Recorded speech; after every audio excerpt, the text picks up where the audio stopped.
The first heartbeat came during the coronation toast. No one heard it except the Alpha King. The wolf chapel of Veyluna had been dressed in victory that night. Silver banners hung from the rafters. White candles burned along the black stone walls. Nobles drank from moonglass cups and smiled with the relief of people who believed a scandal had been buried deep enough to become history. At the center of the chapel, beneath a vaulted ceiling carved with ancient wolves, Kaelen Veyr stood newly crowned in black ceremonial armor, his silver crown still cold against his brow. The court had come to celebrate him, his coronation, his survival, his freedom from the cursed bride who had supposedly died before she could stain the throne. Then the floor beneath his feet beat once. Deep, slow, alive. Kaelen did not move. The feast continued around him. Laughter rose. Goblets touched. Musicians played beneath the balcony. High Priestess Heroine Veyl lifted her cup with a calm smile, her white temple robes shining beneath moonlight, her silver hair braided with wolf-bone beads. Beside her stood Lady Evelise Thorn. The noblewoman the council had already begun whispering about as the proper future queen, a clean bride, a safe bride, a bride who had not failed the royal purity trial. Kaelen's hand tightened around his cup. The heartbeat came again. This time his wolf heard it too. Behind him, his royal wolf shadow lifted its head. The beast had barely moved for 7 nights. Not since the court placed a black veil over the face of Aria Moonvale and declared her dead. Aria. The name cut through Kaelen before he could stop it. The cursed bride. That was what the court called her. They said moonlight bent wrong around her. They said her blood darkened silver water. They said her presence made temple wolves whine in their sleep. They said the royal purity trial had revealed a stain so old and dangerous that allowing her to marry the Alpha King would poison the throne for generations. Kaelen had stood in the trial chamber when they brought the verdict. Unclean. Cursed. Dead to the crown. He had not touched her. That was the sin that had followed him through every hour since. He had watched Aria kneel before the trial basin in her torn white bridal dress, wrists bound in silver thread, dark hair falling around a face pale from exhaustion but still lifted with quiet dignity. Her eyes had found his through the circle of priests. Not pleading, not accusing, waiting for him to question the trial, waiting for him to hear what his wolf had been trying to say. But Heroine had spoken first. If your majesty defends her now, the curse enters your bloodline by consent. The court had stared. The council had held its breath. Kaelen had been 3 days from coronation, surrounded by border unrest, rival alpha threats, and nobles already looking for weakness in a young king. He had told himself that silence was not abandonment. He had told himself that law required patience. He had told himself he would reopen the matter after the crown was secure. By dawn, Aria was dead. That was what they told him. A fever after trial. A failed heart. A cursed body, unable to survive its own exposure. He had not been allowed to see her. The priest said her remains had to be sealed beneath the wolf chapel before sunset, according to old purity law. Kaelen had hated them for it. He had still signed the burial order. The third heartbeat struck the floor. His cup shattered in his hand. Wine and blood spilled across the coronation table. The music faltered. Lady Evelise turned toward him, her painted mouth parting. Your Majesty? Kaelen did not answer. He stared at the black stone floor beneath the feast table. His wolf shadow stood fully now, huge and black. Its silver eyes fixed downward. Its ears flattened. A sound rose from its throat, low and broken. Not rage yet. Recognition. Heroine noticed. Her smile faded by a single breath. Kaelen saw it. That small change did more than the heartbeat. It told him the priestess knew what he was hearing. He stepped away from the table. The nobles quieted. Another heartbeat rose beneath the stone. This time, the candles flickered blue. The carved wolves along the chapel pillars opened their stone mouths and exhaled frost. Someone screamed. Kaelen dropped to one knee and pressed his bloody palm against the floor. The heartbeat struck his hand. Alive. Not memory. Not grief. Alive. His wolf shadow lunged forward, clawing at the stone with silent fury. Heroine's voice cracked through the chapel. Your Majesty. Step back from the burial floor. Kaelen looked up slowly. The feast had gone still. Every noble stared at him. Every priest held too tightly to their moonstaffs. Lady Evelise had stepped behind Merowyn, fear hidden poorly beneath outrage. "Burial floor?" Kaelen asked. Merowyn's face hardened. "Sacred law forbids disturbance beneath the wolf chapel." The heartbeat came again. Kaelen rose. His voice was quiet enough to make the nearest guards pale. "Who is buried beneath this floor?" No one answered. His wolf shadow snarled. Merowyn lifted her staff. "A cursed bride whose body was sealed for the kingdom's safety." Galandro Iswart. The chapel erupted. Nobles backed away from the feast table. Priests shouted warnings. Guards looked from their king to the high priestess, unsure whose law would kill them faster. Kaelen drove his blade into the seam between two black stones. Merowyn shouted, "Stop him!" 3 temple guards rushed forward. Kaelen's wolf moved first. Not killing. Not yet. The shadow beast slammed them back, with a force that sent Silver's staff spinning across the floor. Kaelen twisted the sword, cracking the first stone. The heartbeat became louder, faster, desperate. His own heart answered it. Then he heard something beneath the stone. Not words. A breath.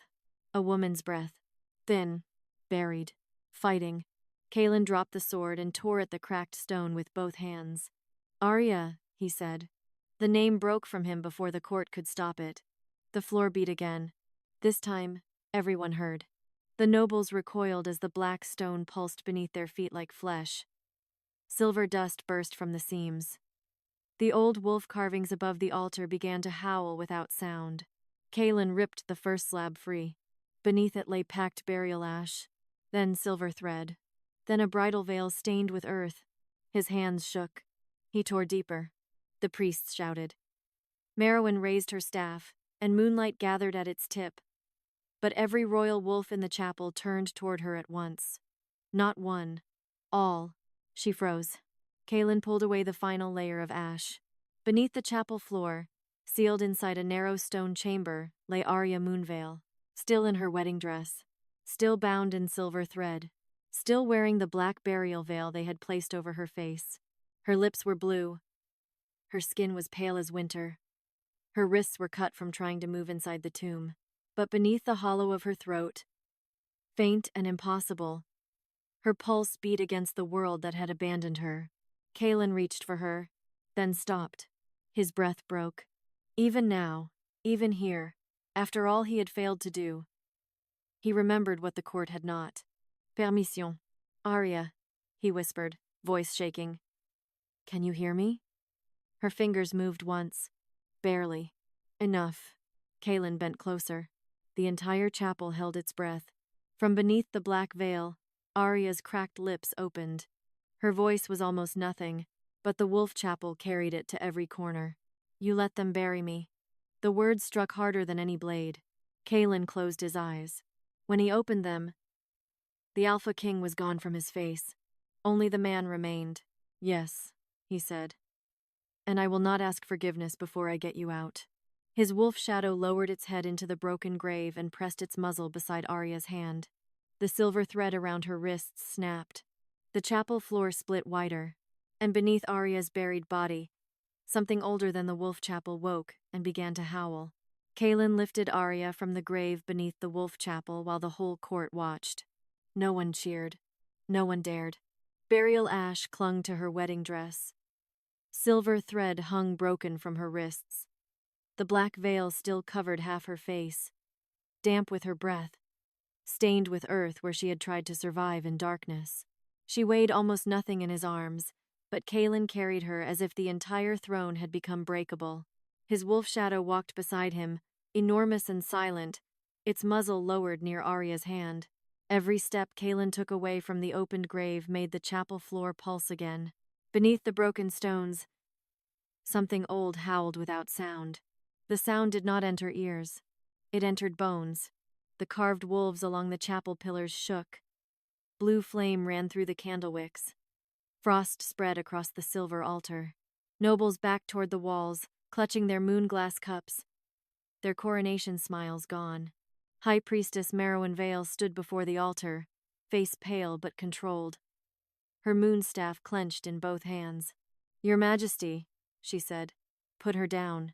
Kaelen stopped. Slowly, he turned. Aria's head rested against his shoulder.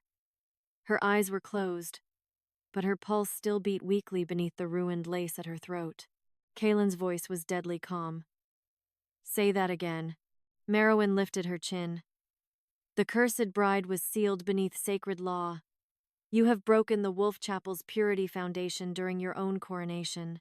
If you carry her farther, every noble house here will know you choose corruption over crown. Kaelen looked around the chapel. The nobles lowered their eyes. Cowards. Every one of them.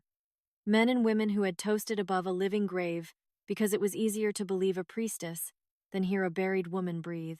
Then Lady Evelise Thorne stepped forward in her pale gold gown, the picture of trembling innocence. Kaelen, please. No one wanted this. We were told she was dead. Aria's fingers twitched in his arms. Kaelen felt it. So did his wolf. She is not dead, he said. Evelise's eyes flickered toward Merowyn. Small. Fast. Enough.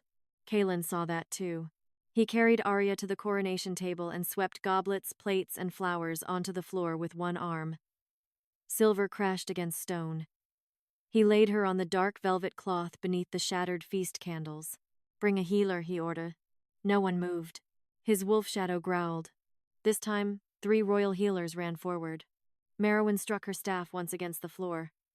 No healer touches her until the curse is contained. Kaelen drew his sword and pointed it at the priestess. The next person who calls her curse before witness will kneel beside the grave they put her in. The chapel went silent. A healer reached toward Aria too quickly. Kaelen caught his wrist. The man froze. Kaelen looked at Aria's face. Ask her. The healer swallowed. My lady. May I examine your breathing? For a moment there was nothing. Then Aria's cracked lips moved. Yes. The word was barely air. But it was hers. The healer cut away the burial thread at her throat and pressed 2 fingers beside her pulse. His face changed. She was given sleep bane, he whispered.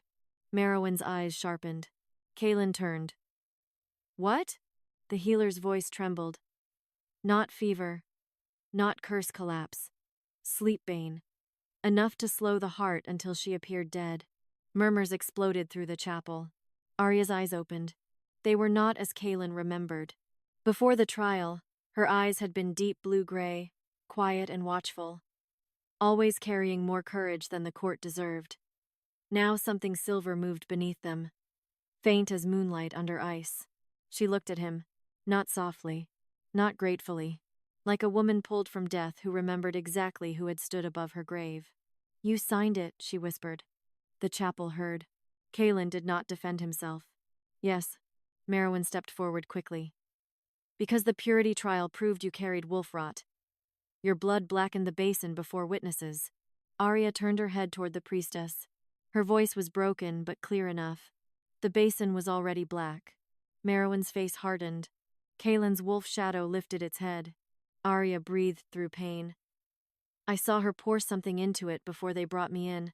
Evelise's hand flew to her throat. She is delirious. Aria's silver-lit eyes moved toward her. You held the vial. Evelise went still. The nobles saw. Kaelen did too. The chapel floor beat again. This time, the heartbeat below answered Aria's pulse.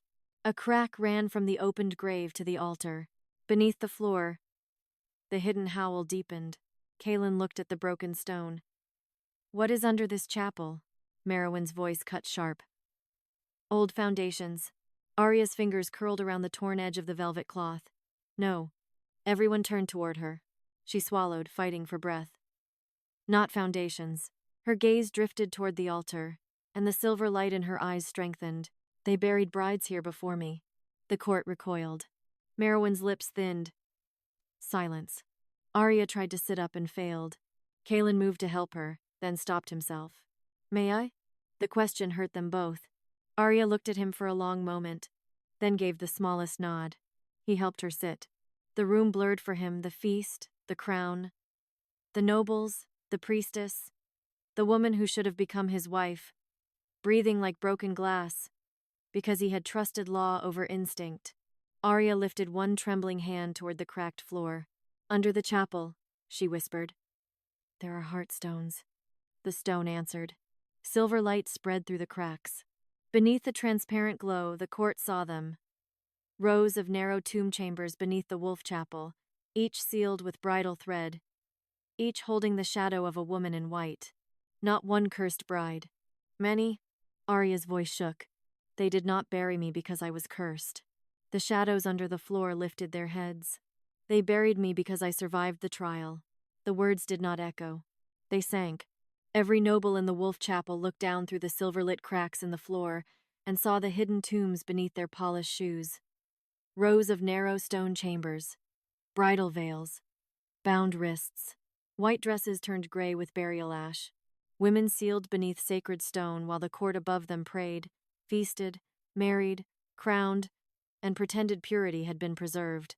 Kaelen stood beside Aria at the coronation table, one hand hovering near her back without touching unless she leaned into it. His face had gone still in the way that made warriors afraid to breathe. High Priestess Merowyn gripped her moonstaff. This is grave magic. The cursed bride is projecting false visions into sacred stone. Aria looked at her. Her voice was still weak, but the chapel carried every word. If they are false, open them. No one spoke.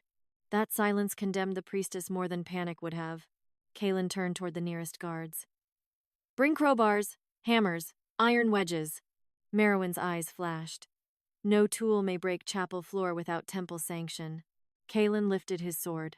Then temple sanction dies with this floor. The first guard ran. Lady Evelise stepped forward, pale gold skirts trembling around her feet. Your Majesty, please.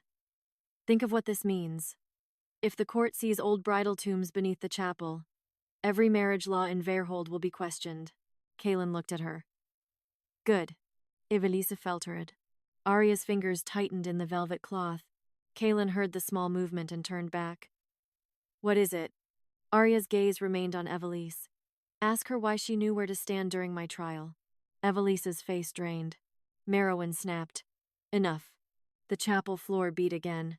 This time it was not only Aria's heart answering from the stone. Many hearts answered. Faint. Old. Impossible. The buried brides beneath the chapel were not alive as Aria was, but something in them had not been allowed to finish dying. Their vows, their names, their final breaths had been trapped under purity law, turned into the foundation beneath royal marriages. The tools arrived. Kaelen took the first hammer himself. Merowyn stepped into his path. If you break the chapel, you break the covenant that lets your throne choose a Luna. Kaelen's wolf shadow lowered its head until its silver eyes were level with hers. Then maybe the throne should stop choosing over graves. He swung. The hammer struck the floor. Black stone cracked. A scream rose from beneath the chapel, not one voice, but many, all waking at once. Nobles staggered back. Candles blew out and relit blue. The altar split along its center seam, exposing old silver roots threaded through the stone like veins. Aria cried out. Kaelen dropped the hammer and turned to her. Aria. She pressed a hand to her chest. The roots are tied to the trial basin. Merowyn's mouth tightened. Aria breathed through the pain. When they blackened my blood, the chapel accepted me as dead. But my heart did not stop. So the roots kept beating with me. Kaelen looked at the cracked altar, then at the priestess. You buried her alive and used her heartbeat to feed the chapel. Merowyn's voice went cold. The law requires impurity to be sealed. The law required a living woman to suffocate under my coronation feast. The law required your reign to survive. Kaelen moved so fast, the guards flinched. His sword touched Merowyn's throat. The chapel froze. Aria's voice stopped him. Not yet. Kaelen did not lower the blade. She buried you. And she knows how many. That reached him. Slowly, the sword lowered. Merowyn smiled faintly, as if she had won something by remaining alive. Then Aria turned to the cracked floor and placed her palm on the silver-lit stone. Every buried tomb opened its name. Not all at once. One by one, names rose in pale light. Leora Thane, declared barren before marriage. Mira Voss, accused of wolf rot. Saren Blackveil, failed obedience water. Ylva Moonhollow, claimed to carry a dead wolf. Kalia Thorn, bride of the Eastern Treaty, vanished. before vows. Evelise made a small sound. Too small for the court. Not for Aria. Aria turned her head toward her. Kaelia Thorn. Kaelen looked at Evelise. Your bloodline. Evelise's eyes filled with tears too quickly. An old tragedy. Every noble house has one. Aria's silver-lit gaze sharpened. No. She was your aunt. The chapel showed the memory. A young woman in a bridal veil kneeling before the same purity basin. Merowyn, younger but unmistakable, standing beside the altar. A little girl hidden behind a pillar, watching with wide eyes. Evelisa. The basin darkened before Kaelia's blood touched it. Kaelia was dragged beneath the chapel. The child Evelise watched. Then Merowyn knelt beside her and whispered, Remember, little Thorn. A bride who fails can still make a house rise. If another bride learns where not to stand. The vision faded. Evelise stepped backward. Kaelen's face hardened. You knew. Evelise's tears vanished. I knew what happens to women who threaten the wrong alliance. Aria stared at her. So you helped them bury me? Evelise's voice cracked not with remorse, but rage. You were going to ruin everything. The border houses would never accept a Moonvale bride. Your mother's line was forbidden. Your blood made the chapel wake. If Kaelen married you, Merowyn said the old brides would rise and name every house that fed them. Kaelen turned to Aria. Your mother's line? Merowyn spoke before Aria could. Moonvale women carry grave moon blood, the priestess said. They do not simply marry into wolf thrones. They wake what those thrones buried. The chapel floor pulsed. Aria's eyes widened. Because beneath the pain, beneath the ash in her lungs and betrayal in her bones, a deeper truth answered her. She had not failed the purity trial. The trial had feared her. Kaelen looked at the open tombs, then at Aria. What are you? Aria swallowed. The buried brides answered for her. Their pale shadows rose beneath the transparent floor. Not fully formed. Not free, but no longer silent. Each wore a bridal veil. Each held one broken thread. Each turned toward Aria, as if toward a door. Merowyn's face finally showed fear. Aria whispered, I am not cursed. Silver light spread from her hand into every crack of the wolf chapel. I am the bride who can hear the buried vows. The tombs beneath the chapel opened wider, and every dead bride spoke her murderer's name. The wolf chapel became a chamber of voices. Not screams, not wails, names. Each name rose from beneath the cracked floor in silver light. Clear and cold, impossible to ignore. Priestesses, noble mothers, council lords, house heirs, men who had signed purity orders, women who had poured black water into trial basins, guards who had carried brides below while the chapel bells rang above them. Leora Thane named her husband's mother. Mira Voss named the border council. Saren Blackveil named the priest who forged her blood test. Ylva Moonhollow named the healer who drugged her before the trial. Kaelia Thorn named Merowyn Vale. Then the chapel fell silent. Not because the dead had finished, because the living had finally understood. Kaelen stood in the center of the broken floor with burial ash on his hands, and murder beneath his crown. His wolf shadow paced around Aria like a guard that no longer trusted the chapel, the court, or the law that had trained it to obey. Aria sat on the edge of the coronation table, weak from burial. Her wedding dress torn and gray, silver light moving beneath her skin. She was shaking, but her hand remained on the stone. High Priestess Merowyn stared at the names floating around her. For the first time, her voice lost its temple calm. Grave voices are not law. Kaelen looked at her. Then we will make them witness. Merowyn's eyes snapped to him. You cannot build a reign on dead brides.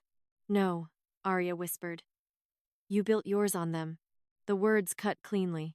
Lady Evelise stepped back toward the nobles, but the chapel floor glowed beneath her feet. A silver bridal thread curled around her ankle, not binding her, not hurting her, only marking where she stood. Aria turned her face toward her. You held the vial. Evelise shook her head. I was told it would only reveal the curse. Who told you? Evelise looked at Merowyn. The answer passed through the court without sound. Kaelen's jaw tightened. Name it. Evelise's composure cracked. Merowyn said if you married Aria, the old chapel foundations would wake. She said the Moonvale line carried grave moon blood, that Aria would bring buried vows into the throne. She said every noble house with a sealed bride would fall. Aria's fingers pressed harder to the stone.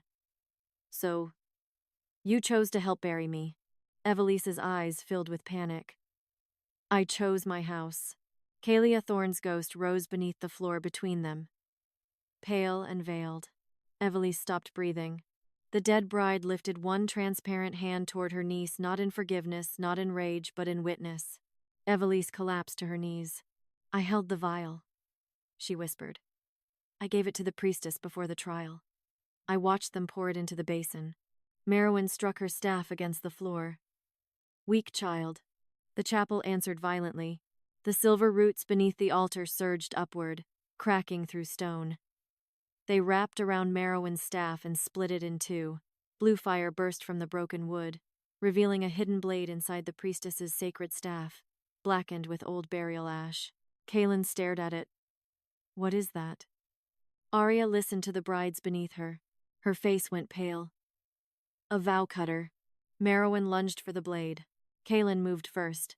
His sword knocked the broken staff away, sending the hidden blade spinning across the chapel floor. A royal wolf shadow pinned it beneath one massive paw and snarled. Merowyn's mask finally shattered. You foolish boy, she hissed at Kaelen. You think this is only about brides? The wolf chapel chooses queens by obedience. A bride who carries grave moon blood does not obey. She hears every vow broken beneath the throne. She wakes every wife buried for alliance, every Luna sealed for refusing a command, every daughter erased because her blood made men afraid. Kaelen's voice was low. And you call that curse? I call it survival. Aria lifted her head. Her body was barely holding itself upright. Her lips were still blue from the tomb. Her hands were raw from clawing stone in darkness. But the silver light in her eyes grew stronger. That word again? She said. Survival. You use it for murder because murder sounds uglier. The dead brides repeated the word in a whisper that shook the rafters. Murder. Merowyn backed toward the altar. Kaelen's guards moved to seize her. Do not touch her yet, Aria said. The command surprised everyone, including herself. Kaelen turned to her. Why? Aria looked down through the transparent floor. There is one chamber still sealed. The dead brides lowered their veiled heads. Even Merowyn went still. Kaelen followed Aria's gaze. At the center of the chapel, directly beneath the altar, one tomb had not opened. It was older than the others, larger, sealed with black moonstone and braided silver roots. No name glowed above it. No bride shadow rose from it. Aria's heartbeat quickened. The chapel beat with her. Kaelen heard it and stepped closer. What is in there? Merowyn answered, voice sharp with fear. Nothing that belongs to you. Aria breathed through the pain in her chest. No, she said. Something that belongs to me. She slid from the coronation table. Her knees nearly gave out. Kaelen reached for her, then stopped. May I? Aria looked at him. The hurt between them was still there, heavy as stone. He had signed the burial order. He had believed the court too long. He had saved her only after her heart forced him to listen. But now he was asking, not commanding, not assuming rescue gave him rights. Aria nodded once. Kaelen supported her as she stepped onto the cracked floor. Each step left silver light in the stone. The dead brides watched. The nobles watched. Merowyn looked as if she would rather burn the chapel than let Aria reach the sealed chamber. At the altar, Aria placed both hands on the black moonstone seal. The stone was cold. Then it beat. A second heartbeat answered hers. Not the buried brides. Not the chapel. A wolf. A great wolf, sleeping beneath the first tomb. Aria gasped. Kaelen's wolf shadow froze. Merowyn whispered, Do not wake it. Aria's silver eyes lifted. What did you bury first? The black moonstone cracked. A memory rose from the seal. The first Moonvale bride, crowned in white, standing before the first Alpha King. Beside her stood a vast silver wolf, larger than any royal beast, its eyes full of grave moon fire. Then priests surrounded them. A vow cutter flashed. The woman fell. The wolf was chained beneath the chapel. Its heart became the purity trial. Its grief became the law. Aria staggered. Kaelen's face went white. The purity trial was never testing brides, he said. Aria finished for him. It was feeding on them. The sealed chamber burst open. Beneath the altar, a colossal silver she-wolf opened her eyes. Every royal wolf in the chapel dropped to its knees. Merowyn screamed, "Seal it!" But the she-wolf did not look at the priestess. It looked at Aria and bowed. The colossal silver she-wolf bowed to Aria. The wolf chapel broke into silence so complete that the candles seemed afraid to burn. Every royal wolf remained on its knees. Kaelen's own wolf shadow lowered its head beside him. Not in defeat, but in recognition of something older than the crown he had just been given. The nobles who had spent years bowing to priests now stood frozen before a beast no priest could command. Aria stared at the she-wolf beneath the altar. The creature was immense. Her silver fur threaded with grave moonlight. Her eyes pale and ancient. Her body crossed by chains made of bridal thread and black roots. Each chain ran upward into the chapel floor, into the trial basin, into the altar, into the vows spoken over dead women. Her heart still beat under the stone. That was the second heartbeat Kaelen had heard. Not only Aria's, hers. Merowyn backed toward the broken staff blade, but Kaelen's sword blocked her path. "Name her," he said. The high priestess's face twisted. "She has no name in law," the she-wolf growled. The chapel pillars cracked from top to bottom. Aria reached toward the beast. "She does." The name rose from the dead brides beneath the floor, whispered through veils, ashes, and broken vows. Veyluna, first wolf of the Moonvale brides. The moment the name was spoken, the chains around the she-wolf flared. Aria cried out and pressed a hand to her chest. Kaelen turned to her, but she shook her head before he could touch. "The chains are tied to the brides," she said. "Every woman buried here fed the trial. Every false purity judgment tightened the prison." Kaelen looked down through the broken floor at the rows of tombs. "Then we break them." "No," Aria said. "We name them first." Merowyn laughed, but fear made the sound thin. "You think names undo centuries?" Aria faced her. "No. But they stop you from burying the centuries again." Kaelen raised his voice. "Bring scribes. Bring witness stones. No noble leaves this chapel." A lord near the doors protested. "Your Majesty, this is coronation night." Kaelen's wolf shadow rose. It was burial night before it was coronation night. No one argued again. The chapel doors were sealed. Scribes were dragged from the royal archive, pale and shaking, their inkpots clattering in their hands. Servants came too, because Aria insisted. The women who cleaned the chapel floors, washed bridal veils, carried wine for noble feasts, and heard whispers outside closed doors stood beside wolf guards and nobles for the first time. Aria looked at them.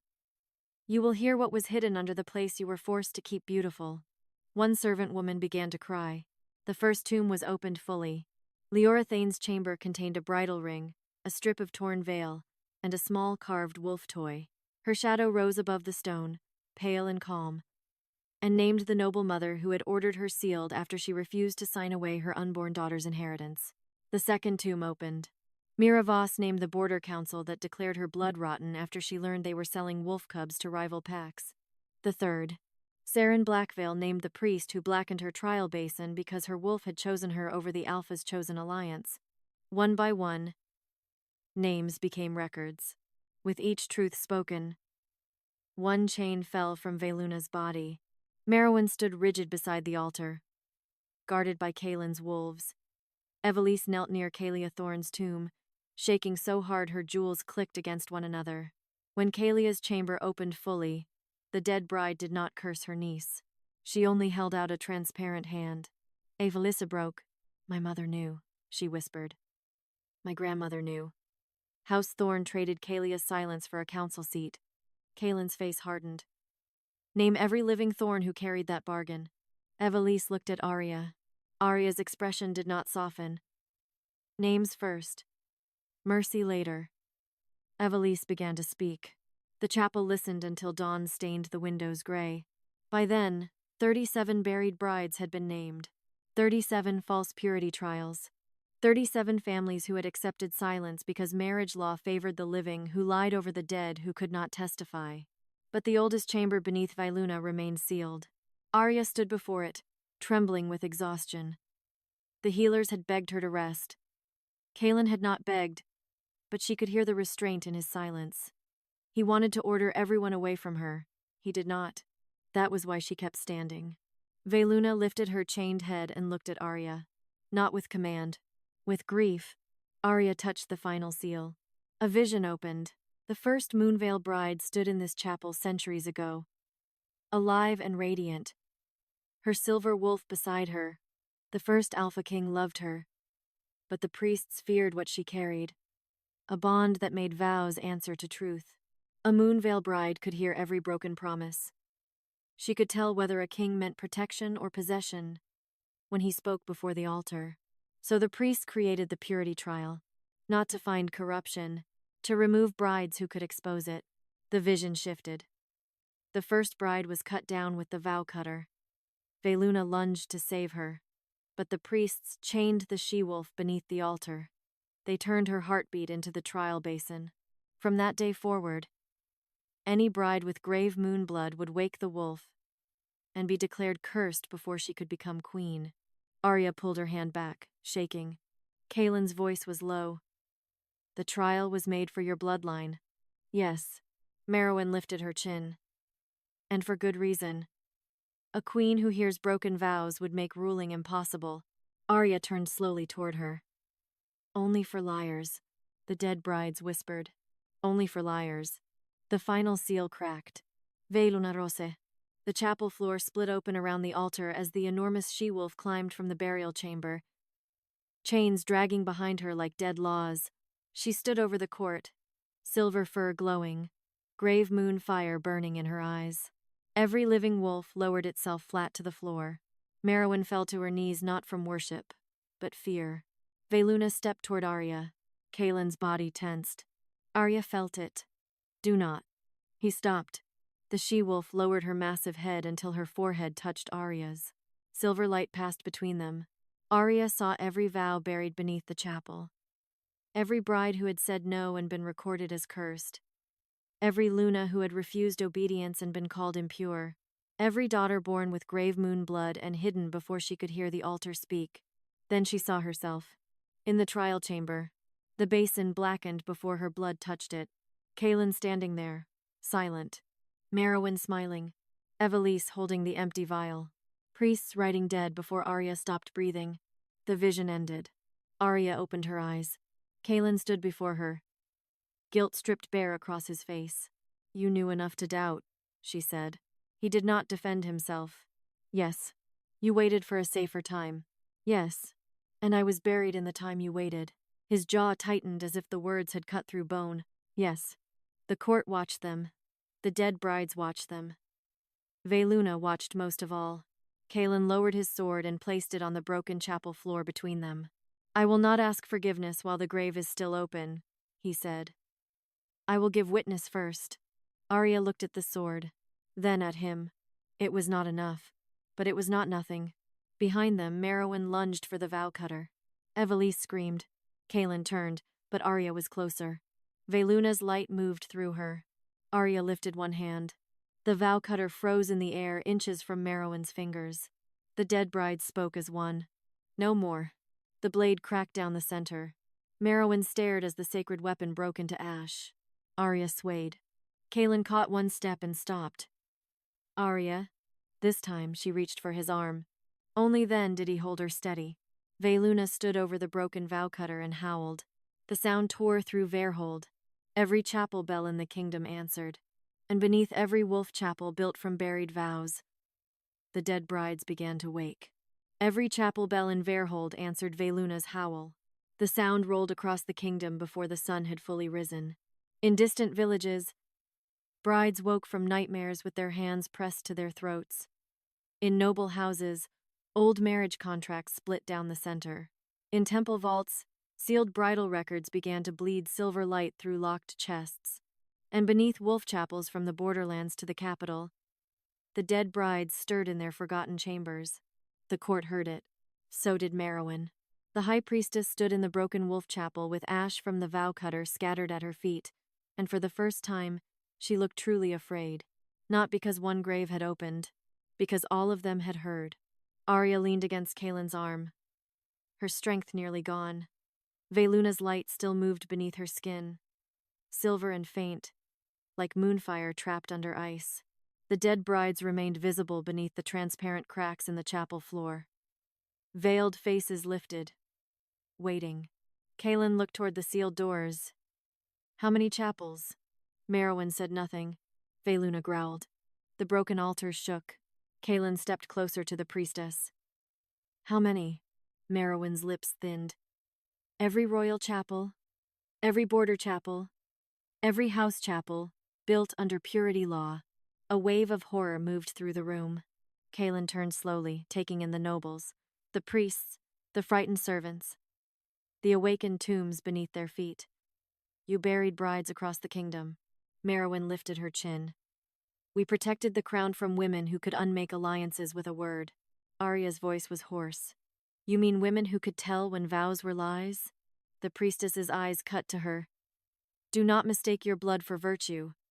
Grave moon brides do not only hear broken vows. They can break them. They can tear apart marriage treaties, inheritance pacts, border alliances, coronation oaths. Your line was not killed because it was weak, child. It was contained because it could make kings answer to the words they spoke. Kaelen's face hardened. Aria felt his anger rise, but she also felt the danger of it. Rage would be easy now. Too easy. The court would accept Merowyn's death and pretend the rest had been solved. Aria did not let go of Kaelen's arm, but she straightened. No one kills her, she said. The nobles turned. Merowyn laughed softly. Mercy? No. Aria's silver eyes fixed on her. Memory. The chapel floor pulsed. Veyluna lowered her head in approval. Aria looked at the scribes. Write every chapel name she gives. Every priestess. Every family that sent a bride to trial. Every noble house that gained land after a woman was sealed beneath stone. One scribe swallowed. My lady, that could be hundreds. Then bring more ink. Kaelen's voice followed hers, colder and louder. And more scribes. The order moved through the chapel like a blade. For the first time, the machinery of the crown did not move to hide a grave. It moved to record one. Merowyn was bound in plain iron, not silver temple chain. Aria insisted on that. Sacred chains gave murderers too much dignity. Plain iron made them answer like anyone else. Lady Evelise remained kneeling near Kaelia Thorne's opened tomb. Her face was streaked with tears, but Aria did not trust tears yet. Tears could be grief. They could also be a way for the guilty to appear wounded by their own choices. Kaelen looked at Evelise. You will name House Thorne's part. Evelise's mouth trembled. If I do, they will disown me. Kaelia's ghost stood silently behind her. Aria's voice was quiet. They already taught you to help bury women from your own blood. What exactly are you trying to keep? Evelise closed her eyes. Then she began to name them. By midday, the coronation feast had become a witness court. The silver banners were taken down. The wine was cleared away. The feast table where Aria had nearly died became a record table. Servants carried stacks of old marriage scrolls from the temple archive. Guards opened sealed cabinets. Royal wolves stood at every door. Not to keep people out, but to keep the guilty in. Kaelen did not sit on the throne chair brought for his coronation. He stood beside the cracked floor. That mattered. The crown was still on his head, but the court could see the difference. A king who sat above buried brides would look like the old law. A king who stood on broken stone beside them looked like something being tested. Aria saw it. She also saw how often his eyes returned to her. Not possessively, not gently enough to erase what he had done, but as if every breath she took was proof and accusation at once. When the healers came again, Kaelen stepped back before they reached her. Ask her. They did. Aria allowed them to wrap her wrists, give her water, and clean burial ash from the cuts on her hands. She refused sleeping draught. The healer tried to argue. Aria's eyes lifted. I was drugged once already. The healer went pale and bowed. Kaelen heard it. Pain crossed his face, but he said nothing. Good. Some pain should not be answered quickly. Near dusk, the final chapel record from Veyrhold's capital archive was opened. It contained a purity register older than Kaelin's reign, older than Merowyn's priesthood, older than most noble houses in the room. At its center was a page sealed in black wax. Merowyn saw it and went still. Aria noticed. So did Kaelen. He nodded to the scribe. Open it, Merowyn's voice snapped. That record is forbidden. Kaelen looked at her. So was breathing under my chapel floor. The wax broke. The page unfolded. No bride's name was written there. Only a law. If the Grave Moon bride survives burial, she shall be named Chapel Heart, and the wolf beneath the altar shall choose whether the king's vow lives or dies. The entire chapel froze. Kaelen turned to Aria. Aria felt the floor beat under her bare feet. Veyluna's silver eyes watched them both. Merowyn began to smile, despite the iron on her wrists. Now you understand. It was never enough to pull her out, Boy King. She is not only witness, she is judgment. The Chapel Heart can sever your coronation vow before it roots. If she refuses you, no royal wolf will recognize your reign. The nobles erupted. Kaelen raised one hand, and his wolf shadow silenced them with a growl. Aria's heartbeat became the chapel's heartbeat. For the first time since he had lifted her from the grave, Kaelen looked afraid, not of losing the throne, of what the question would cost her. Merowyn leaned forward. Ask her, Majesty. Ask the bride you buried to bless the crown that signed her grave. Kaelen slowly removed the silver crown from his head. Gasps spread through the chapel. He placed it on the cracked stone between them. Then he stepped back. No, he said. Merowyn's smile died. Kaelen looked at Aria, his voice rough but steady. I will not ask a buried woman to bless the hand that failed her. Not tonight. Not because law corners you. Not because my reign needs your wound to stand. Aria stared at him. The chapel waited. Kaelen lowered his head. Not as a king to a subject, but as a man before the truth he had avoided. If the wolves refuse my reign until witness is complete, he said, then I reign unwitnessed by no one. The crown can wait. Veyluna rose behind Aria, vast and silver. The dead brides lifted their veils. The crown on the floor cracked. Not fully, just enough to show that it, too, had been built around buried vows. Aria looked down at it, then at Kaelen. For the first time, her voice did not shake. Then we begin with the crown. Aria's words turned the wolf chapel colder than any curse. The cracked silver crown lay on the broken stone between her and Kaelen. It had been placed on his head only hours ago while nobles toasted over her living grave. Now it rested beneath the gaze of dead brides, royal wolves, servants, scribes, and a colossal silver she-wolf who had been chained under the altar since the first false purity law. Kaelen did not reach for it. That was the first answer. Merowyn saw it too. Her face tightened. A king cannot put his crown on trial. Aria looked at the priestess. Then it was never strong enough to rule.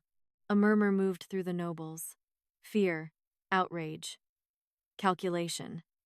They had survived generations by knowing which law protected their lands and which silence protected their sons. But now the chapel floor was open. The dead brides had names, and every royal wolf in the chamber watched the crown as if deciding whether it smelled of blood.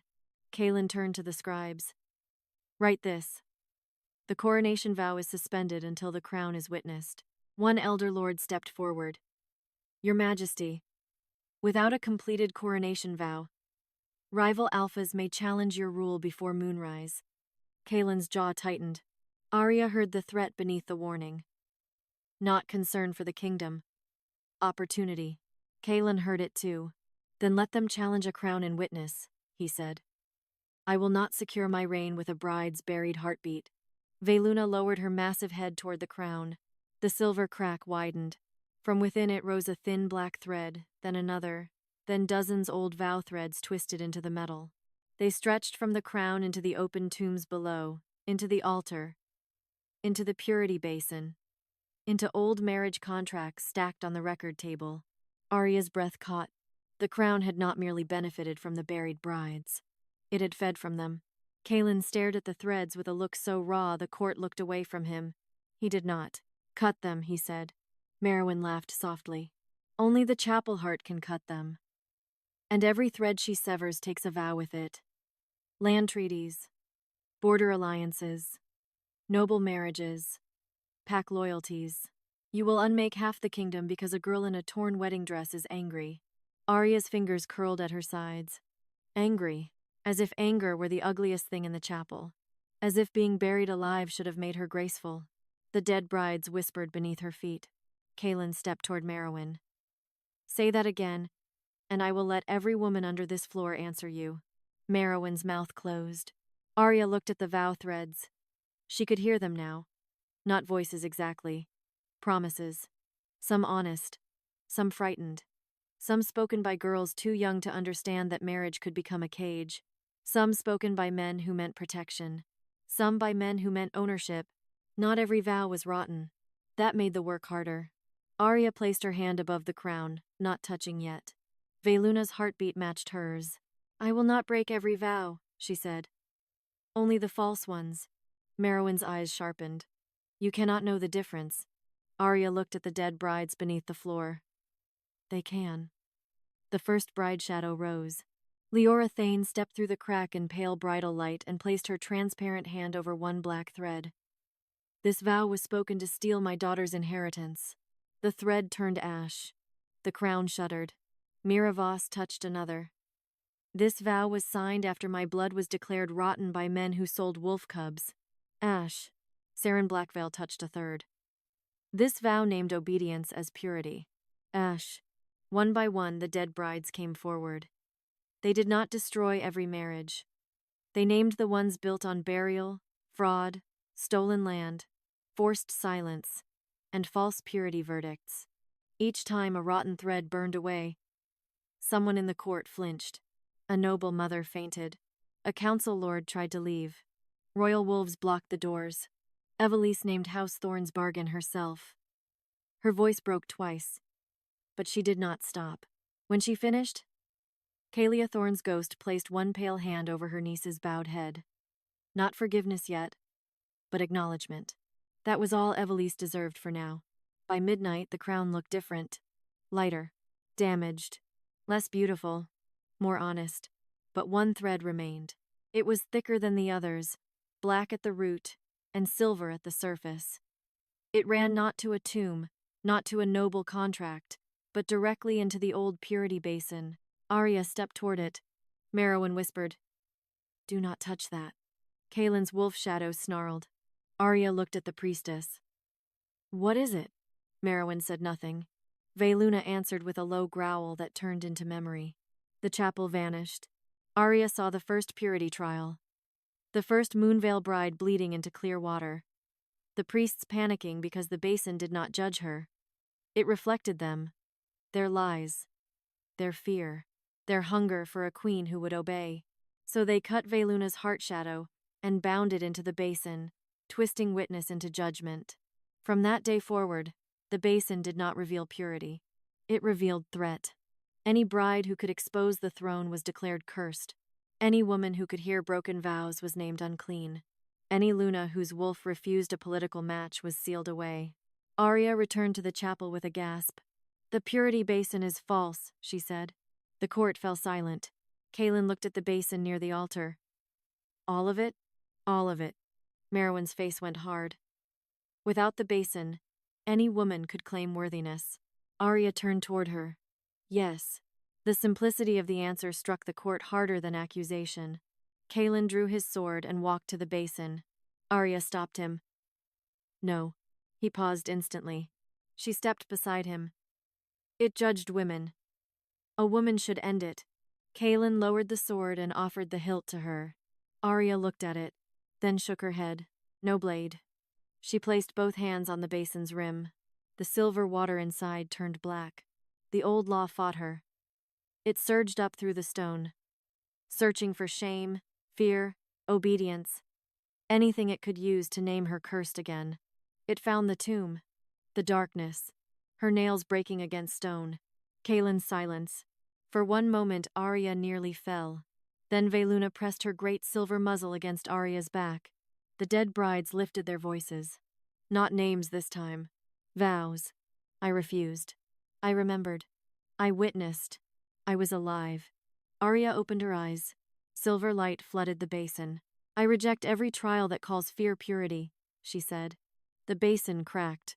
Merowyn screamed. Black water spilled across the chapel floor, but it did not stain Aria's feet. It ran into the open tombs, where the dead brides touched it and turned it clear. The final crown thread burned to ash. Kaelen's crown split fully in two. No one spoke. Then every royal wolf rose. For one terrible heartbeat, the court thought they had rejected Kaelen. But the wolves did not turn from him. They turned toward Aria. Not to crown her. Not to claim her. To witness her. Veyluna bowed again. And this time the dead brides bowed with her. Kaelen looked at Aria across the broken crown. The weight of his throne lay in pieces between them. Merowyn's voice came thin and venomous. There. You have your truth. But truth does not stop war. By dawn, the rival alphas will hear the crown split. They will come. They will call him weak. They will call you witch. They will burn this chapel before they let buried brides rewrite marriage law. A horn sounded outside the chapel. Then another. Not temple bells. War horns. A guard burst through the doors, pale and breathless. Your Majesty. Riders at the outer gate. 3 rival alpha houses. They demand proof of coronation before sunrise. Merowyn smiled. Kaelen turned toward the doors. Aria looked at the shattered crown, the broken basin, the open graves, and the dead brides waiting beneath the floor. Her body was exhausted. Her lungs still hurt from burial. But her voice was steady. Then let them enter the chapel. Kaelen looked at her. Aria. She met his eyes. If they want proof of your reign, she said, let them stand over what their laws buried. The rival alphas entered the wolf chapel before sunrise. They came armed for accusation. Alpha Rovan Blackmere entered first, broad-shouldered and scarred, with a black wolf pelt across one shoulder and 6 warriors behind him. Alpha Soren Vale entered second, younger and sharper, his silver armor polished like a blade. Alpha Garrick Thorn came last, older than the others, his face carved with suspicion, his house ring heavy on one hand. Behind them stood their wolves, not shadows, living beasts. 3 great war wolves with frost on their muzzles and battle scars across their bodies, each one trained to bow only to strength. The rival alphas stopped at the chapel doors. No one had warned them what they would see. The coronation feast was gone. The banners had been taken down. The purity basin lay cracked beside the altar. Black water turned clear across the broken floor. Kaelen's crown rested in 2 pieces on the stone. Dead brides stood beneath the transparent chapel floor like pale witnesses in bridal veils. At the altar, Veyluna, the colossal silver she-wolf of the first Moonvale bride, watched the newcomers with ancient eyes. And beside the broken crown stood Aria Moonvale, still in her torn wedding dress, still pale from the tomb, still marked by burial ash, but alive. Alpha Rovan's face tightened. The cursed bride. Kaelen stepped forward, sword at his side. Careful. Rovan looked at the broken crown. So it is true. You shattered your coronation before it rooted. No, Kaelen said. I refuse to root it in graves. Sorenvale's gaze moved over the open floor. What is this? Aria answered before Kaelen could. The part of marriage law no one invited you to see. Her voice was weak, but it carried. Garrick Thorn stared at the ghost beneath the floor closest to him. Kaelia Thorn looked back from behind her veil. The old alpha went white. Aria saw it. You know her. Garrick's jaw tightened. That is not possible. Kaelia's ghost lifted one pale hand. The ring on Garrick's finger cracked from its setting to the band. He flinched. The chapel saw. Kaelen turned toward him. House Thorn had a buried bride. Garrick's face hardened again. Every old house has tragedies. Aria's silver eyes fixed on him. Tragedy is what you call murder when inheritance benefits from it. The rival warriors shifted uneasily. Merowyn, bound in plain iron near the altar, smiled with bloodless satisfaction. You see? She will not stop at one chapel. She will unmake your houses next. Rovan's hand went to his sword. If the crown is broken and the chapel law void, then Veyrhold has no witnessed Alpha King. The nobles inside the chapel stirred. That was the danger Merowyn had waited for. Kaelen could defeat one rival. Perhaps two. But if the outer houses declared his coronation invalid before witness settled, the kingdom would bleed by dusk. The old law would return under a new face. The dead brides would become an excuse for war. Aria felt the trap closing. Merowyn did not need to win the chapel. She only needed the men outside it to fear what truth would cost them. Rovan stepped farther in. Kneel before the houses. Accept a second coronation under old law. Take a clean bride within 7 days. Then perhaps we do not challenge. Kaelin's wolf shadow rose behind him, black and furious. Aria looked at Kaelen. This was the moment. The old court expected him to defend his crown with command, threat, blood. The rival alphas expected rage. Merowyn expected pride. Kaelin's hand tightened once around his sword. Then he let it go. The sword struck the floor. I will not take a clean bride to hide a dirty law. The chapel went silent. Rovan's eyes narrowed. Then you admit weakness. Kaelen looked at the open graves beneath his feet. I admit inheritance. Aria heard the difference. So did Veyluna. The silver she-wolf stepped forward, each paw making the chapel tremble. The rival wolves lowered their heads before they could be ordered not to. Rovan cursed under his breath as his beast bowed. Zoran's wolf lay flat. Garrick's wolf backed away from Caleathorn's tomb and whined. The rival alphas stared in horror. Their wolves had chosen witness over pride. Aria stepped toward the center of the chapel. Kaelen moved as if to steady her, then stopped. She reached out. Only then did he offer his arm. Together, they stood before the broken crown. Aria looked at the rival alphas. You want proof of reign? Rovan's voice was hard. Yes. Then speak your vows before the dead your laws buried. None of them moved. Aria lifted one hand toward the open floor. If your houses are clean, the brides will remain silent. That was the sharpest blade she could have offered. No d'accusation. Invitation. Soren Vale looked down. He was the first to understand that refusal would condemn him more loudly than speech. He stepped forward. My house will stand witness, he said. Rovan glared at him. Coward. Soren's mouth tightened. No. I would rather know which floor I stand on. He placed his hand over his heart and spoke his house vow. For several breaths, nothing happened. Then a single thread beneath his boots glowed silver and turned clear. No bride rose against him. No tomb named him. Soren exhaled. My challenge withdraws, he said. The chapel shifted. Rovan looked furious. Garrick Thorn looked sick. Aria turned toward him. House Thorn next. Garrick's eyes flicked to Kaelia. His niece Evelise stood behind Aria, shaking but watching. No, Garrick said. Kaelia's ghost rose higher beneath the floor. The ring on Garrick's hand split completely and fell in 2 pieces at his feet. Kaelin's voice was cold. Refusal is also witness, Garrick snarled. House Thorn owes nothing to dead women. Kaelia's ghost spoke. You owe your seat to one. The chapel floor beneath Garrick opened in silver light. A memory rose.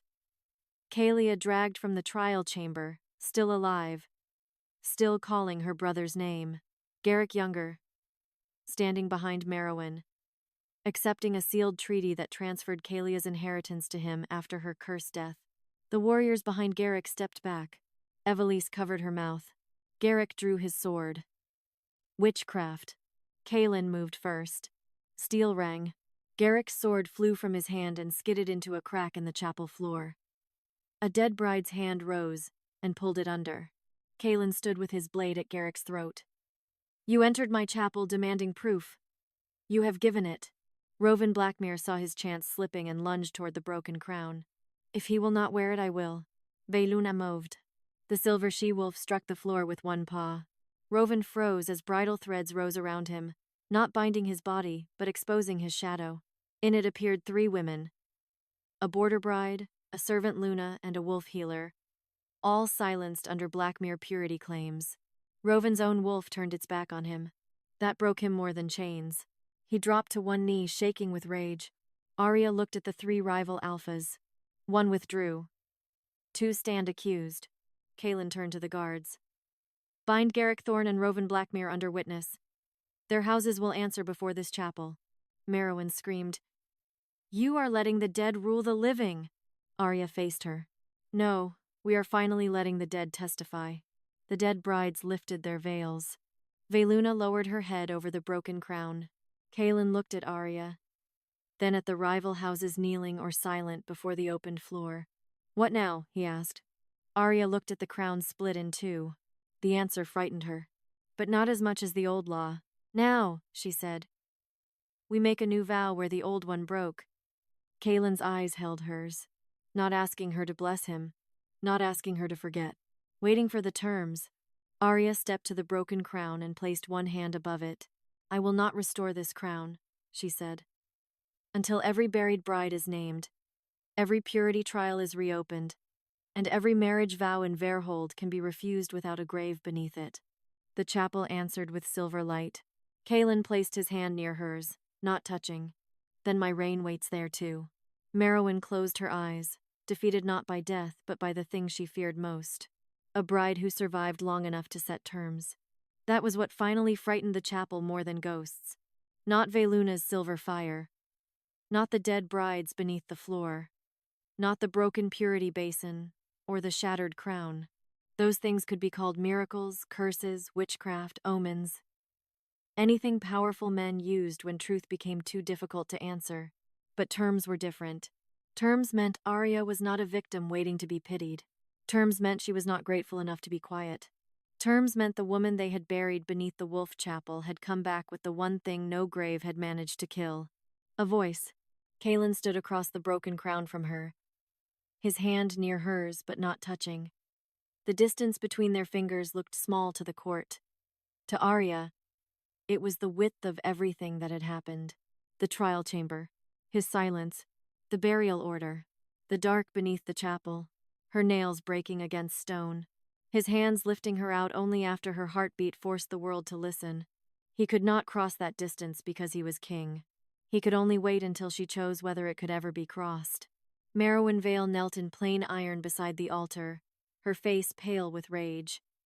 Rovan Blackmere and Garrick Thorne were bound under witness. Their own wolves turned from them. Soren Vale stood apart from the rival Alphas, shaken but upright, his challenge withdrawn. Evelise remained near Kaelia Thorne's open tomb, eyes swollen from tears, no longer dressed like a future queen, only like a woman who had finally understood the cost of the house she protected. The chapel waited. Kaelen looked at the scribes. Write her terms. A scribe dipped his pen with trembling fingers. Aria did not look away from the crown. First, every bride sealed beneath any wolf chapel is to be named before her house, her pack, and her chapel. The scribe wrote.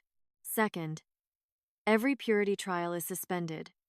No woman will be tested by basin, priest, or noble witness until the source of the trial is fully exposed and rewritten. Merowyn's mouth twisted. Without purity trials, any cursed bloodline can enter the throne. Aria looked at her. You buried clean women and called them cursed. You have lost the right to define purity. Veyluna growled softly. The scribe kept writing. Third, Aria continued. No marriage vow in Veyrhold is valid, unless both parties can refuse it aloud before witness and live. That sentence shook the room. Not because it was complicated. Because it was simple enough to threaten everything. A noble lord near the pillars whispered, half the treaties in the kingdom will fall. Kaelen turned toward him. Then half the treaties were graves wearing ink. The lord lowered his eyes. Aria's heartbeat steadied. The chapel heartbeat steadied with it. Fourth, she said. Merowyn Vale lives. Gasps passed through the court. The high priestess looked up sharply. Aria's silver-lit eyes held hers. Not as mercy, as record. She will name every priestess, every noble house, every guard, every healer, every mother, every counselor, every alpha who used the chapel to erase a woman. Merowyn's face closed. I will say nothing. The dead brides beneath the floor lifted their veils. Names already glowed around Merowyn's shadow, faint but waiting. Aria's voice was quiet. Then your silence will speak until it runs out. Kaelen looked to the guards. She remains under witness. Plain iron chains tightened around the priestess's wrists. By the time dawn fully broke across Veyrhold, the Wolf Chapel had become something no coronation feast had intended. A court of buried vows. Witness groups were formed before the rival Alphas could gather their pride into rebellion. One royal wolf, one scribe, one servant witness, one bride's family member if trusted, and one chapel guard would travel to each sealed chapel named in Merowyn's records. No priestess would lead. No noble house would open its own floor alone. Every chamber would be recorded before any relic was moved. Kaelen ordered it. Aria corrected him twice. The first time, when he said the crown would send witnesses. No, she said. The crown accompanies witness. It does not own it. The court stared. Kaelen took the correction in silence and repeated the order properly. The second time, when he referred to the buried women as lost brides, Aria's face hardened. They were not lost, she said. They were placed. The silence after that was heavy. Kaelen looked at the scribes. Right placed. They did. That mattered too. Words were where graves began. Words would be where they opened. Near midday, the healers insisted Aria sit. This time she did not refuse. Her body had begun to shake uncontrollably, the strength Veyluna lent her fading into exhaustion. Kaelen did not hover. He wanted to. She could feel it in the held breath of his wolf shadow, in the way his gaze followed the tremor in her hands.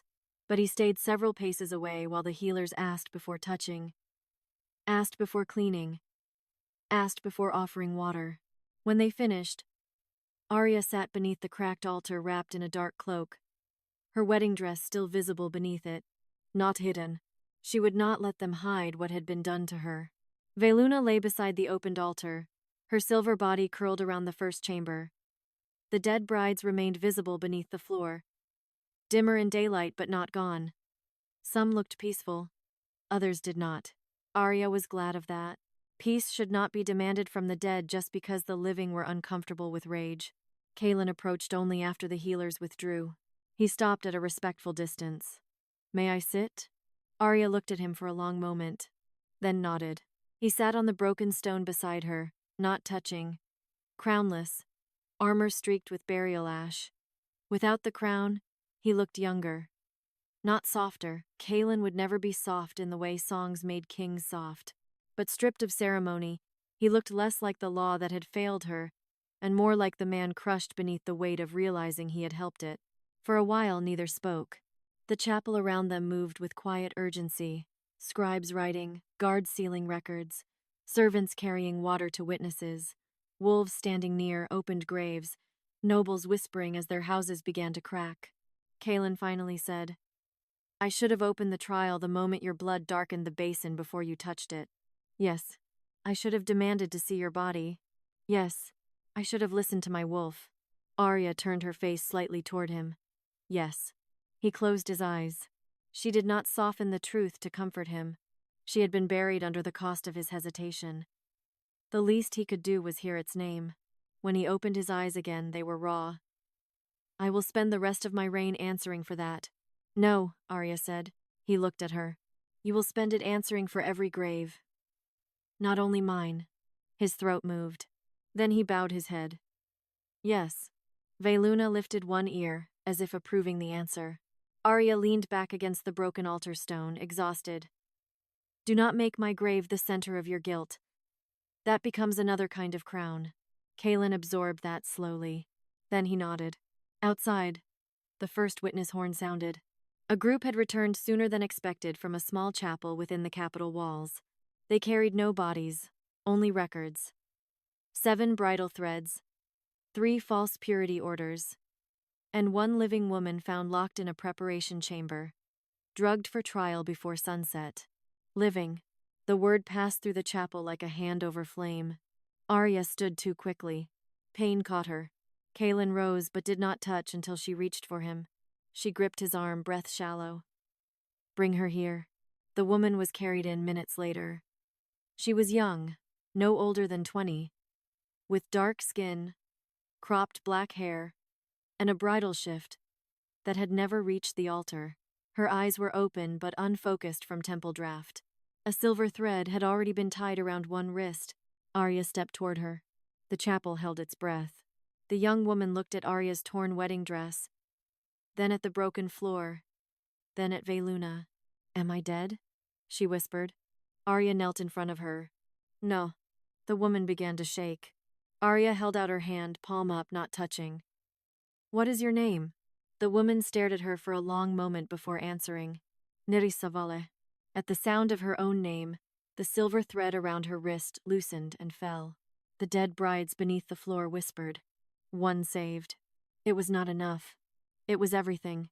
Kaelen watched Aria as she helped the living bride drink water, and something in his face changed again. Not love yet. Not absolution. Not acclaim. Something more careful.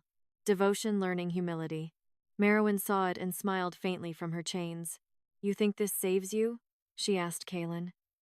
"Rival houses will still come. Priests will still whisper. Men will not surrender power because one bride woke a wolf." Aria did not look up from Nerissa. "No," she said. "But now they know the graves can answer." Veyluna raised her head. Beyond the chapel walls, another bell rang. Then another. Then another. Across Veyrhold, witness groups were finding sealed floors, hidden records, living brides drugged before trials, dead brides waiting under stone. The kingdom was not healing. It was opening, and opening hurt. By nightfall, Kaelen stood before the chapel doors and addressed the gathered court. Rival houses, servants, wolves, and witnesses.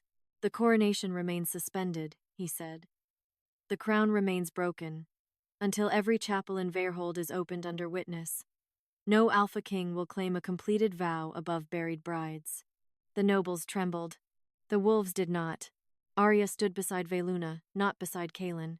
That was deliberate. He noticed. He accepted it. Kaelen continued. "Aria Moonvale is not my proof, not my absolution, not the bridge over my failure, and not the chapel heart to be used when the crown needs legitimacy. She is free to leave this court." The words struck the room.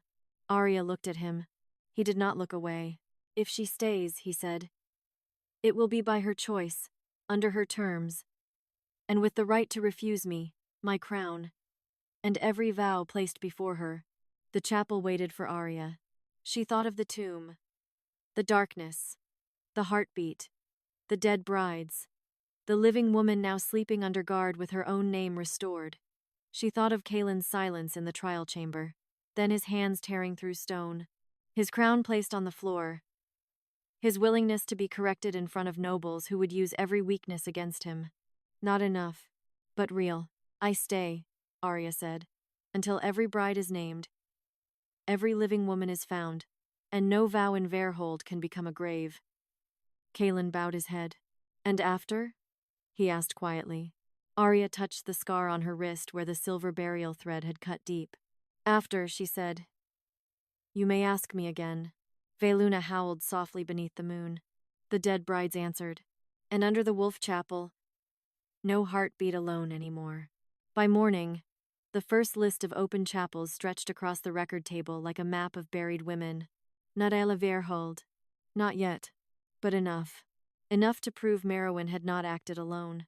Enough to prove House Thorn, House Blackmere, temple healers, border councils, marriage brokers, and old royal advisors had all used purity law to erase women who threatened inheritance, alliance, obedience, or power. Enough to prove Aria Moonvale had never been a cursed bride. She had been the one bride whose buried heartbeat woke the law's oldest victim. The wolf chapel no longer looked like a holy place. It looked like a wound being cleaned. The broken purity basin lay in pieces near the altar. Kaelen's crown remained split on the stone floor. Veyluna rested beside the first tomb, immense and silver, watching every witness who entered as if judging whether they came to mourn or to calculate. Beneath the transparent floor, the dead brides were quieter now, but not gone. Their veiled faces remained turned upward, waiting for each name to become record. Aria stood at the record table in a dark cloak over her torn bridal dress. She had refused to change, not because she wanted pity, because the court needed to see what its law had done. A healer had cleaned the blood from her hands, but the cuts remained. Her wrists were bandaged where silver burial thread had bitten deep. Her lips no longer held the blue of the tomb, but her face was still pale, exhausted, sharpened by survival. Kaelen stood across the table, crownless. Every time someone addressed him as fully crowned Alpha King, he corrected them, not until witness is complete. By noon, Heroine Veyr was brought before the chapel heart record. Plain iron circled her wrists. No moonstaff, no priestess robes, no wolf bone beads. She wore a gray prisoner cloak, and somehow, the simplicity made her look more dangerous, not less. Without ceremony, there was nothing left to hide behind except conviction. Aria faced her. Name the living brides. Heroine's mouth barely moved. You think one night makes you powerful? No, Aria said. One night made you visible. The dead brides whispered under the floor. Visible. Heroine's eyes flicked downward. There it was. Fear. Not of Aria's anger. Not of Kaelen's sword. Fear of women she had trained the kingdom to forget. Kaelen stepped forward, but Aria lifted one hand. He stopped. She looked at Heroine. If you name them, some will live. If you refuse, your shadow will still be opened, but slower. More may die before we reach them. Heroine smiled faintly. And you will carry that guilt. Aria's chest tightened. Kaelen's wolf shadow snarled.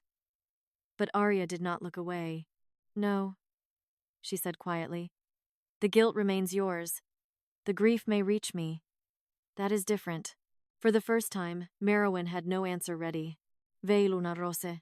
The enormous silver she-wolf lowered her head until her eyes were level with the priestess.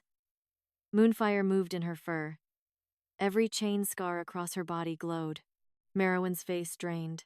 Aria said, Name them. Heroine began with the capital. 3 living brides held in preparation chambers. 2 already drugged. 1 hidden in a private house chapel under House Blackmere. Then the border chapels. Then the eastern treaty houses. Then the winter shrine where brides who failed obedience water were sealed under ice before spring weddings could be renegotiated. Scribes wrote until their fingers cramped. Servants changed ink pots. Royal wolves carried sealed messages to witness groups waiting beyond the chapel.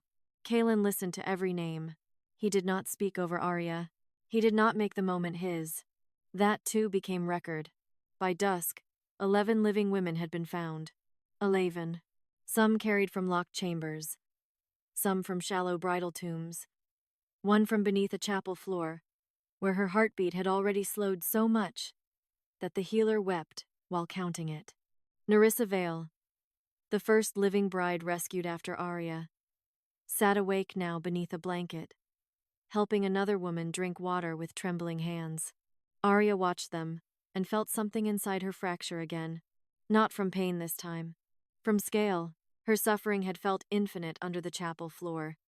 But now she saw it had been 1 chamber in a kingdom of chambers, 1 heartbeat among many heartbeats buried in stone. Kaelen came to stand near her, leaving space. I thought saving you was the wound, he said quietly. Aria did not turn. No, it was the door. He absorbed that, then nodded. Outside the chapel, the gathered nobles waited for sentencing. Some demanded Heroine's death. Others demanded delay. A few argued that the purity trials should be reformed carefully to avoid destabilizing marriage law. Aria listened until the language became too clean to bear. Reformed, stabilized, reviewed. Words that could wrap a grave in silk and call it patience. She stepped before the court. The dead brides lifted their veils beneath the floor. The living rescued women sat behind her, guarded by wolves who had chosen to remain. Heroine stood in chains to one side. Evelise stood near the thorn witnesses, face pale but present. Rovan Blackmere and Garrick Thorne were held under guard, their houses already splitting around the exposed records. Kaelen stood back. The court noticed. Aria did too. He was letting her speak before his crown. The purity trial is ended, Aria said. A tremor moved through the hall. A priest began. My lady, sacred law cannot be. Veyluna growled once. The priest closed his mouth. Aria continued. Every marriage vow sealed under purity law will be reopened if either person asks for witness. Every bride declared cursed, impure, barren, obedient, disobedient, wolf-rotten, grave-touched, or unfit by basin-law, will be named again under her own testimony, or the testimony of those buried with her. No priestess, noble house, alpha, mother, counselor, or king will seal a living woman beneath stone and call it protection. Her voice shook at the end. She let it. Strength did not require hiding the tremor. Kaelen stepped forward only after she finished. The crown accepts these terms, he said. Merowyn laughed from her chains. The crown accepts? The crown is broken. Kaelen looked at the split silver pieces on the floor. Yes. Then he picked them up. The chapel held its breath. Aria's body went still. Kaelen carried the broken crown to the record table and placed both halves before the names of the buried brides. I will not reforge this until the women it fed from are named, he said. And if it cannot be reforged without their silence, it will remain broken. No one spoke. Then Veyluna lowered her head. Not to crown him, to witness him. The dead brides bowed their veiled heads, one by one, not in submission, but acknowledgement that the vow had been spoken where they could hear it. Only then did Kaelen turn to Merowyn. You will live, he said. The priestess's eyes sharpened. You will name every chapel, every trial, every hidden chamber, every family bargain, every priestess trained in burial law, every living bride marked for sealing, and every dead woman recorded as curse instead of murder. Merowyn's mouth tightened. And after? Aria answered. After the record is complete, the women you buried will decide how your name is remembered. That frightened Merowyn more than execution. Good. Night fell softly over the chapel. For the first time since Aria had been pulled from the grave, no one demanded she stand. No one asked her to bless a crown. No one brought her a vow to approve, a law to sign, or a wound to make useful. The rescued brides slept under guard. The dead remained visible beneath the floor. The broken basin reflected clear water. The crown stayed split beside the records. Aria walked to the chapel doors alone. Outside, Veyrhold's city glowed under moonlight. Bells rang in the distance, not coronation bells, not wedding bells, but witness bells moving from chapel to chapel as sealed floors opened. Kaelen came no closer than the doorway. You may leave tonight, he said. Aria closed her eyes. The words hurt because they were gentle where command would have been easier. You keep saying that, she said. Yes. Why? Because I signed the order that took choice from you. She opened her eyes. He stood crownless beneath the moon, black armor marked with ash, his wolf shadow quiet at his side. He looked powerful still, dangerous still, but not certain. And perhaps that was the first honest thing she had ever seen from a king. If I stay, Aria said. I do not stay as your queen. His throat moved. I know. Not yet. I know. Maybe not ever. Pain crossed his face. He did not hide it fast enough, but he nodded. Then not ever, if that is your choice. Veyluna's silver shape watched from behind them. Aria looked back at the chapel. The open graves, the rescued women, the broken crown, the dead brides who had waited centuries to speak. I will stay, she said, until every chapel is opened, every buried bride is named, every living bride is found, and no vow in Veyrhold can become a grave. Kaelen bowed his head. And after? He asked. Aria touched the bandage at her wrist, where the burial thread had cut deep. After, she said, you may ask me again. He accepted that as if it were more than he deserved, because it was. At dawn, the Wolf Chapel opened its doors to the city. The people of Veyrhold entered not to celebrate a coronation or a wedding, but to see the truth beneath the floor. They saw the broken purity basin. They saw the split crown. They saw Veyluna, the first buried she-wolf, standing beside Aria Moonvale. They saw the names of the dead brides written in silver, and the rescued living women wrapped in blankets instead of burial veils. No one called Aria cursed where the chapel could hear. No one called the dead impure. Kaelen stood among the witnesses, not above them, and under the altar, where Aria's heart had once beaten alone in darkness. The stone now carried many heartbeats living, dead, remembered, believed. The cursed bride had been buried to keep the kingdom pure. She rose to prove purity had been the lie.